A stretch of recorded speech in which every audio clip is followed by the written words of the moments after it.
Queria te mostrar um texto na palavra de Deus, a sabedoria dos israelitas. Isso aqui é uma história hoje que eu vou te mostrar. Eu não sei se você já ouviu falar da história de um cara na Bíblia chamado Nabote. O Nabote é um israelita que aparece na Bíblia, no texto bíblico, e ele passou por uma situação em sua casa, em sua família, em sua propriedade muito esquisita, e ele foi morto por causa disso. Eu queria que você prestasse muita atenção nessa história, porque ela tem muitos aprendizados para nos mostrar, inclusive para abrir os nossos olhos do ponto de vista espiritual com relação à luta que nós estamos passando hoje em dia. Olha só o que diz a história que está no primeiro livro dos Reis, no capítulo 21, livro do Antigo Testamento, livro do povo de Israel, e que eles sabiam muito bem essa história, porque é a história sobre um homem bom que sofreu na mão de um dos piores reis da história de Israel.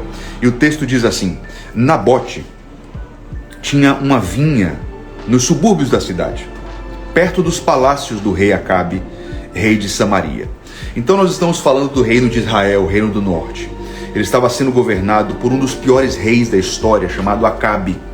Eu não sei se você sabe quem é Acabe, mas certamente sabe quem é a esposa dele. Acabe era casado com Jezabel, uma prostituta, uma feiticeira, uma das mulheres mais perversas da história bíblica. E Acabe e Jezabel eram um casal de governantes que estavam liderando Israel com muita maldade, com muita perversidade. E ali na região de Israel, em Samaria, existia um cara chamado Nabote. Nabote era um verdadeiro homem de Deus. Ele era um pai de família, ele tinha um casamento, ele tinha filhos e ele tinha uma terra. A terra dele era perto do palácio, ele tinha uma plantação de uvas na casa dele. A casa dele era muito bonita, era uma casa simples, mas que tinha uma plantação de uva encostada com o palácio do rei. Então, olha só o que vai acontecer, porque está o palácio do rei de um lado, encostado no palácio do rei está a casa de Nabote com a plantação de uvas. E o texto diz o seguinte: um dia o rei propôs-lhe comprar-lhe aquele pedaço de terra e disse o seguinte: eu quero fazer um jardim, porque eu resolvi fazer um jardim, ampliar o meu palácio, e eu quero comprar a sua propriedade para aumentar os jardins do meu palácio. Ofereceu-se então para se lhe pagar em dinheiro ou dar-lhe em troca uma vinha ainda melhor. Quer dizer, então, olha só o que aconteceu. O rei Acabe olhou para a plantação de uvas de Nabote e disse o seguinte: olha só, a plantação é muito bonita. Inclusive, como ela está encostada no meu palácio, eu queria a sua propriedade para mim, né? Eu quero comprar essa propriedade, eu posso trocar você de lugar. O importante é você sair daí, porque eu quero a sua casa, eu quero o lugar onde a sua família mora. E aí vamos ver o que Nabote respondeu, né? Ele disse: nunca eu poderia vender essa minha terra, porque se trata de uma herança dos meus antepassados já há muitas gerações, e Deus não me permite. Olha só que loucura isso, né? Nós estamos falando do homem mais poderoso da nação de Israel. Ele era um homem mau, e ele diz para Nabote o seguinte: eu quero sua terra, eu quero a casa onde você mora, sua família vai ter que sair daí. E aí Nabote diz o seguinte: olha, eu não posso te vender. Nabote sabia muito bem que Acabe era um homem perverso, e Nabote tinha princípios. E ele disse: olha, essa casa aqui é uma propriedade que eu recebi dos meus pais. Essa casa aqui é da minha família há muito tempo. Olha só o valor que Nabote dava à tradição, né? Não sei se você está entendendo o que eu estou querendo mostrar aqui, mas Nabote valorizava a tradição que veio dos antepassados. Ele honrava os seus pais, ele tinha princípios, ele sabia o seguinte: isso aqui é propriedade da minha família. Não importa se você é o homem mais poderoso do mundo, eu não vou negociar o meu lar. Eu não vou negociar a minha casa. Ele estava correto, né? Ele fez o correto. Mesmo diante de um rei perverso, de um governante poderoso que poderia tomar a sua casa, ele disse: eu não vendo, eu não negocio o meu lar, né? Então aqui existe todo um simbolismo que é muito importante para nós hoje. Primeiro, o conceito bíblico aqui de propriedade privada. Isso aqui é claro, isso aqui tem a ver com a lei natural, inclusive, né? Os governos de hoje em dia que relativizam as nossas propriedades são governos satânicos. E Nabote sabia muito bem que isso ia além de uma propriedade, porque dizia respeito ao lar da sua família, né, que ele tinha recebido dos seus pais e que iria passar para os seus filhos. E aqui tem um conceito interessante, porque eu não sei se você concorda comigo, mas as pessoas hoje em dia não valorizam essa coisa da honra aos antepassados, a honra aos pais, né?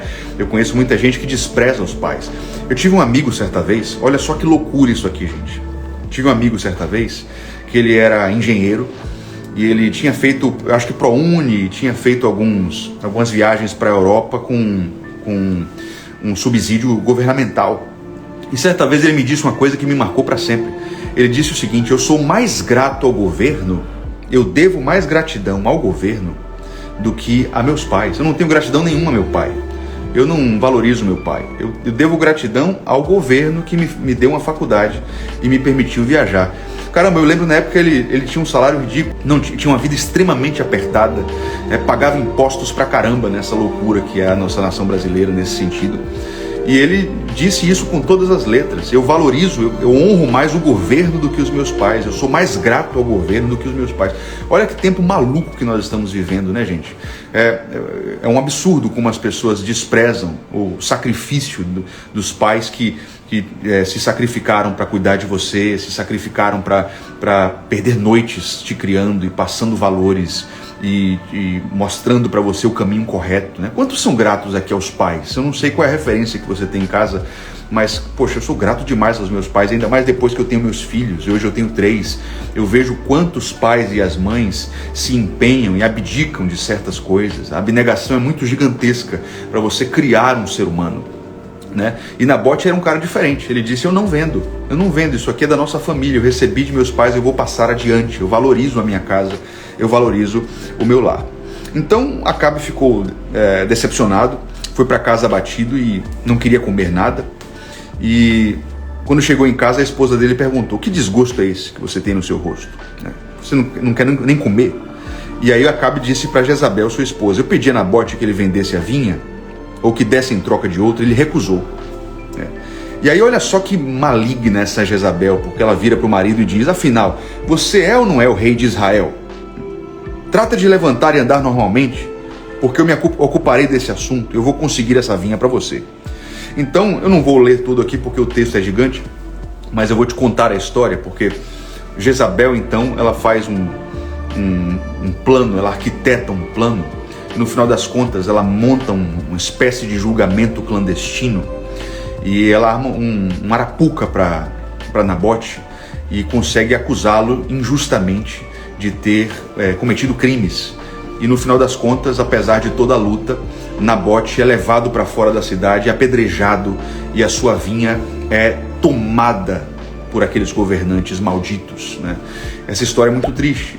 No final, o profeta Elias vem e amaldiçoa a descendência de Acabe, e ele sofre todas aquelas consequências. Mas o triste dessa história é que um homem justo, um homem íntegro, ele teve a sua propriedade relativizada pelos governantes, tomada pelos governantes, mas eu admiro Nabote pela sua luta pelo seu lar. Ele disse: eu não vou vender a minha propriedade, eu não vou negociar aquilo que eu tenho, isso aqui é da minha casa, isso aqui é do meu lar, isso aqui é da minha família, e eu não troco por nada. Quer dizer, é um grande ensinamento que essa história nos traz, né? Esse ensinamento de que aquilo que diz respeito ao meu lar é inegociável. Ainda que leis sejam promulgadas ou governantes demoníacos militem contra a minha casa, eu preciso saber pelo que eu luto. E aqui vem uma coisa extremamente importante, sabe? Porque eu sei que muitos de vocês seguem páginas e perfis de coaches aí que ficam dizendo um bocado de abobrinha para vocês. Muitos de vocês chegaram aqui hoje no final de 2023 e vocês estão cansados de ouvir coisas do tipo: 5 passos para você ficar extremamente rico rápido, eu vou te ensinar a trabalhar igual um maluco e você sacrifica a sua família, mas o que importa é que você tenha muito dinheiro e você tenha muitos prazeres e você tenha muitos confortos. E veja, eu não tenho nada contra riqueza e prosperidade, eu acredito inclusive que o dinheiro é muito importante, né, para a sua família. Só quem passa por dificuldades financeiras sabe o quanto isso interfere no nosso lar, no nosso casamento, no nosso dia a dia. Mas a verdade é que a maioria desses perfis, desses coaches, eles ensinam vocês a lutarem, né, para construírem uma vida baseada na seguinte pergunta: com o que eu vou viver? Com o que eu vou viver? Esse é o grande pressuposto deles. O que eu quero te ensinar é pelo que eu vou viver. Essa é a pergunta mais importante. Perguntar pelo que você vai viver, inclusive pelo que você está disposto a morrer, é mais importante do que perguntar com o que eu vou viver. A pergunta dos moderninhos sempre é: com o que eu vou viver? Com quantos milhões? Com muito dinheiro? Com pouco dinheiro?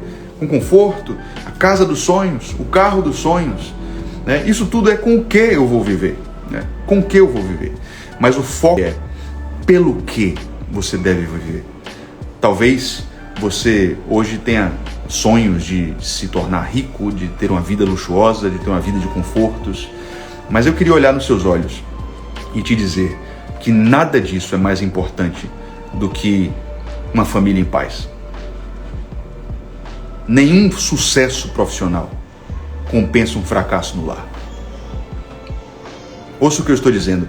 Nenhum sucesso nas riquezas, nos investimentos, nos prazeres dessa vida compensa o fracasso no lar. Você está entendendo o que eu estou dizendo? Vocês foram enganados por mentirosos que conseguiram mentir e provar para vocês, de alguma forma, ludibriar vocês, para o fato de que a coisa mais importante dessa vida é conquistar uma conta bancária gorda, é conquistar os prazeres e os divertimentos do mundo moderno. Mas a verdade, se você quer saber, é que eu tenho conhecido milionários e bilionários, tristes e depressivos, porque quando deitam a cabeça no travesseiro, eles não têm um lar em paz, eles não têm um casamento sólido, eles não têm condições de criar os seus filhos. Pelo contrário, eles terceirizaram a educação dos seus filhos. Os filhos são criados por babás. Eu conheço famílias riquíssimas. Olha o que eu vou te dizer aqui, cara. Eu conheço famílias riquíssimas, né, que moram aqui na minha cidade, em apartamentos de 15 milhões, 30 milhões, 25 milhões. E eles têm, teoricamente, tudo que um ser humano quer. Eles têm dinheiro para contratar babá do dia, babá da noite, babá do final de semana, cozinheiros, motoristas, jardineiros. Tem 30 empregados dentro de casa, 25 empregados dentro de casa, e não tem paz. Eles não têm tempo com os filhos são criados por terceiros, o casamento é uma droga, o casamento é baseado em mentiras e traições. Aí eu te pergunto, que droga de sucesso é esse? É esse sucesso que vocês querem? Respondam para mim, é esse sucesso que vocês querem? Se Acabe, que representa o sistema desse mundo, te oferece algo em troca da sua vinha, do patrimônio da sua família, da sua propriedade mais preciosa, você negocia a sua família? Você negocia o seu lar? Porque o que essas pessoas estão fazendo é exatamente o que Nabote recusou-se a fazer. A proposta de Acabe era: eu te dou muito dinheiro, eu te dou confortos, o que eu quero em troca é o seu lar. E Nabote disse: Acabe, pode me matar, mas eu não abro mão daquilo que é da minha família, da minha casa, do meu patrimônio, do lugar onde os meus pais me transmitiram a verdade e eu transmitirei para os meus filhos. Esse simbolismo é muito precioso para nós, pessoal, porque nós temos sido bombardeados todos os dias com propostas indecentes que nos fazem olhar para coisas que são menos importantes do que a nossa família. E eu vim aqui hoje para te mostrar a verdade. Eu vim aqui hoje para te mostrar que existe uma luta perversa para te convencer a desistir da sua família, e você não deveria desistir. Eu sei que o seu cônjuge tem errado bastante com você. Eu sei que o seu cônjuge tem muitas vezes tocado na ferida. Eu sei que o seu cônjuge tem falado besteira. Eu sei que a nossa reatividade tende a nos mostrar que o caminho certo é desistir de tudo, é abdicar do casamento, é fazer alguma coisa irreversível. Mas por favor, não haja dessa forma. Deixa eu te mostrar o que é que está acontecendo, para você entender que existe todo um sistema montado para que vocês caiam nessa arapuca, caiam nesse buraco que geralmente não tem volta.